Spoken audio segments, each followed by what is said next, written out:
Share ko lang sa inyo guys, ito yung nabili kong transformer guys na 3-phase, tapos kumbaga auto transformer ito. Kahit saan mo supplyan ito, magbibigay siya ng current. Katulad nito guys, so kung makikita natin, sundan lang natin yung indication. To 20 volts, to 20 volts, to 20 volts, no? Bali dalawa-dalawang linya. So ito siya, at saka ito ay to 20 volts. Bali ito siya ay to 20 volts, itong wire na ito. Tapos sa 3 phase naman niya, 380 volts, no? 380 volts. 380 volts din. Bale, ang connection niya dito naman sa kabila, at saka dito, no? So, bali 380 volts.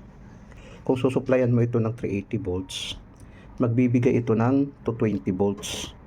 Magbibigay din siya dito ng 460 volts. 460 volts, 460 volts, bali 3 phase.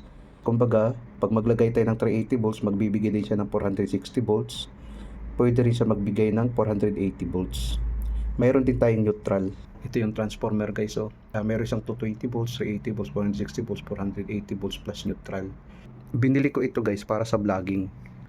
Kung magkakabit ng motor, na i-step down natin ang motor, gumamit tayo ng transformer.